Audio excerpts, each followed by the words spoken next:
Hey guys, welcome back to my channel. My name is Heather. Thank you so much for stopping by today. Today we are going to be discussing another top 5 video, and this is going to be like my top 5 favorite Black authors.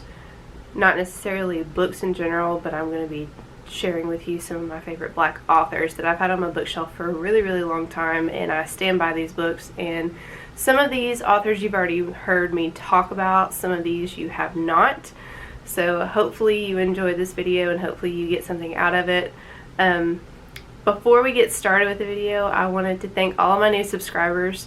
I woke up and I'm almost at 100 subscribers and I'm like, I'm so excited about that. Thank you so much for just coming back and watching me talk about books and watching me be weird. Like, I mean, there's no around it. But yeah, thank you so much. I really do appreciate everybody coming and watching my videos. So let's just jump right into it so I don't sit here and talk for 5 hours like I usually do.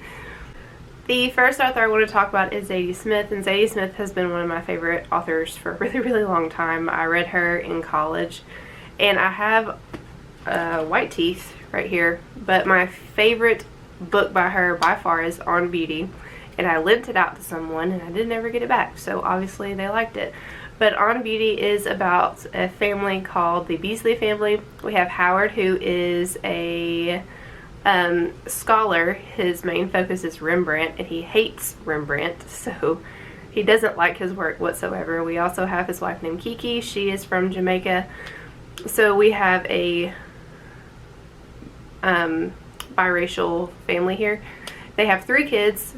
Their first kid is named Levi, and he is just trying to embrace his blackness. He just wants to learn about everything about the Black culture. He wants to fit in with the Black culture, or he wants to fit in with the Black community, and he's just all about that. Like, hip-hop is his favorite, the way he dresses, everything like that. He is just trying to embrace his blackness. We have Zora, who is very smart. She believes that anybody can get by in life as long as they are intellectually smart there. And she's just very much into her studies. And we also have Jerome, who is just kind of like trying to find himself. He's 17 years old and he's just trying to find himself, and he doesn't understand, or he's trying to find himself with religion, and he's just at that point in his life where he's just like, I don't know which way I want to go. Do I believe in Christianity? Am I an atheist? That kind of thing. So he's just kind of flip-flopping. So Howard is very confused about his kids. For one, he's white, so he doesn't understand what his kids are going through with, like, where they are in life. And he is having a hard time because his wife was this like gung-ho feminist activist, like, yes, femininity and all that kind of stuff, but as she has gotten older, that's kind of died down and he doesn't understand why. So there are some marriage issues going on. So Howard is he's just kind of like, I don't really know what's going on in my relationship. I don't know what's going on in my marriage. Don't know what's going on with my kids at all. So he's just really confused. And when Jerome falls in love with this girl named Victoria, their family life just kind of gets even worse, because Victoria's dad is Howard's arch nemesis. So they're scholars that go back and forth with each other, and they're always trying to compete. So it is a literary fiction book, and it has a lot of different issues. It talks about racism, it talks about infidelity, it talks about just family in general and how messed up families can be, and how when people in marriages become too comfortable with each other and they're just not happy and all that kind of stuff. So it's a really beautiful book. Although it does have some cheating in it, it does talk about racism, and it's just a big punch. And anything that Zadie Smith writes packs a really big punch. So I really do enjoy her writing a lot. And yeah, so if you haven't picked up On Beauty, or if you haven't picked up White Teeth, she has a lot of other books, but these two, On Beauty and White Teeth, are my favorite. But On Beauty is my favorite, that's why I'm talking about that one. The next author I want to talk about is Billy Chipata, and he is a Zimbabwean writer. He moved to Atlanta when he was very young. But a lot of his poetry just talks about like rebirth, and it talks about finding yourself. It talks about loving yourself. It talks about he says it as redemption, like just not being too hard on yourself. But this is Chameleon Aurora, and if you watch my latest video, I did mention this because he has another poetry collection coming out. But his poems are just beautiful. They, like, this book did something to me because when I picked it up, I was going through a really, really hard time in my life, like with family stuff going on, and I read this and it just kind of woke me up a little bit and made me realize that hard times were going to pass and good things were going to happen. So if you are looking for something like that, or if you just like poetry in general, I would really recommend you to check out Billy Chapata, because his writing is beautiful and it has so much meaning, and it will make you continue to think about it completely after you've read it. Because I've had this collection for years, but it's one of those books that I can continue to pick up and just flip to a random page and start reading the poem, and every poem in here I can connect with, so I feel like you would be able to as well. Alright, this next author, y'all have heard me talk about this author for a lot on my channel. If you've been watching me since I came, or since I restarted my channel, you will know. The next author is Brittany Cherry, and she is one of the top 2 favorites of mine for contemporary romance. Obviously. This is my Brittany Cherry collection.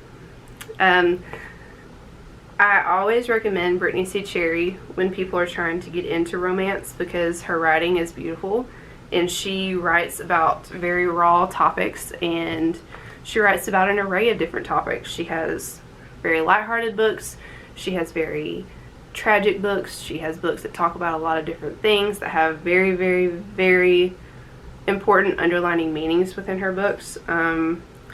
But yeah, so Brittany Cherry is amazing. Some of my favorite books by her are The Gravity of Us. This is the book, even though it's book 4 in the series, the Element series that she has written. I always recommend this because you can read these as standalones. But this is a enemies to lovers romance, and it doesn't solely focus on just like the steamy part of the romance. It focuses on these 2 characters' different their backgrounds and why they are the way they are, and then they form a beautiful relationship. But Graham and Lucy do come together at the end and they form a beautiful relationship. I'm not going to go too much into this because I've talked about this a lot on my channel already. Another one that I really liked is Loving Mr. Daniels, and this is a forbidden romance between a professor and a student, and it isn't your typical professor student romance. It's very much, like I said, it's deeper than that. Usually student and professor or student teacher romances solely focus on the romance part, but this is quite different. I haven't heard many people talk about this one, but it's very beautiful as well. And then the last book that I'm going to talk about for Brittany Cherry is this. This is Our Totally Ridiculous Made Up Christmas Relationship. This is a novella, or I would categorize it as a novella because it's only like 215 pages. But this is a fake dating romance. But this is about 2 people named Jules and Caden, and they are having to go to their families for Christmas. And one of them is an actor that goes on fake dates. The other one just needs somebody to go with them on their family. I'm not going to tell you which one it is because that's the funny part of the book. But anyways, this book is really cute. Like I said, it's very, very short. It is like an insta-love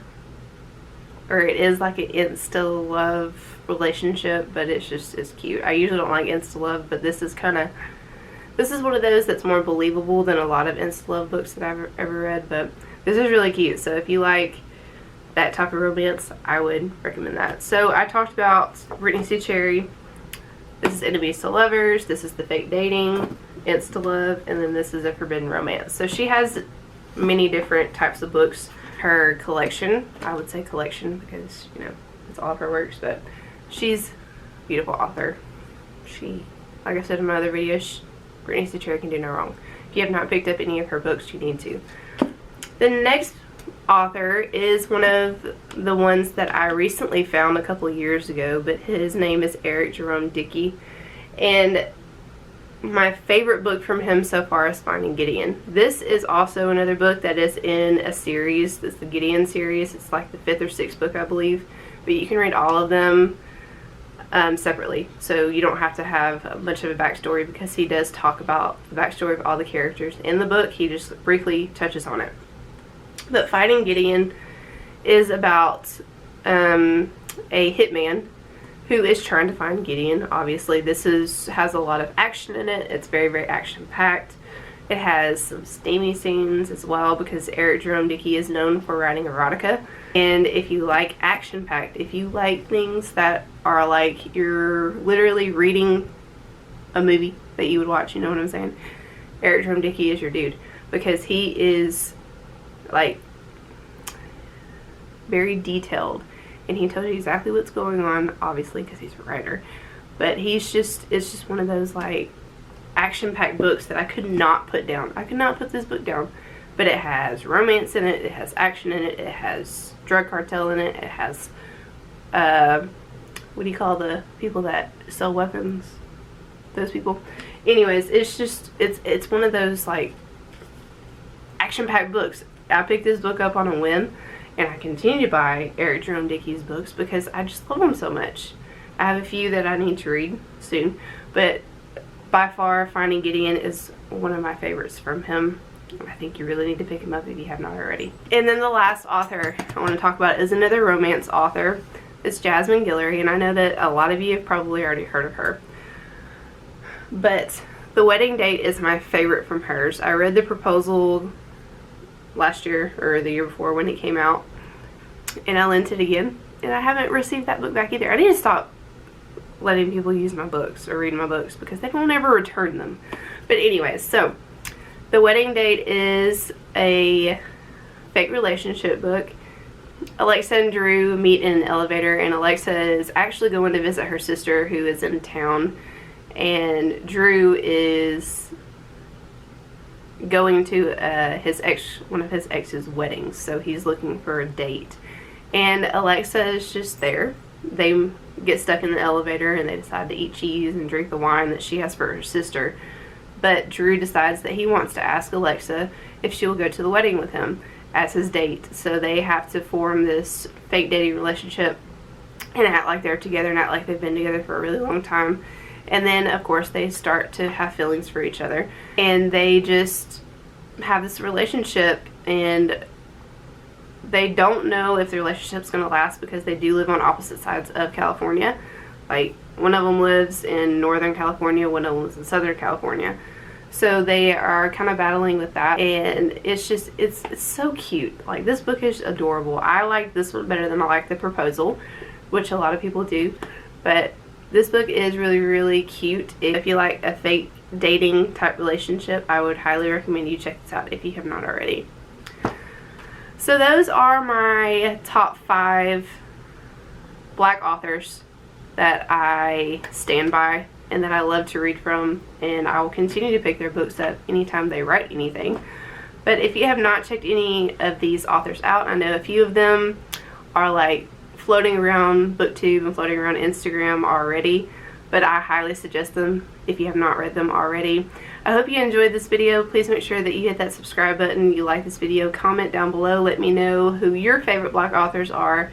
If you have any recommendations for me, send them my way, because, you know, I love reading, obviously. Any type of books, really.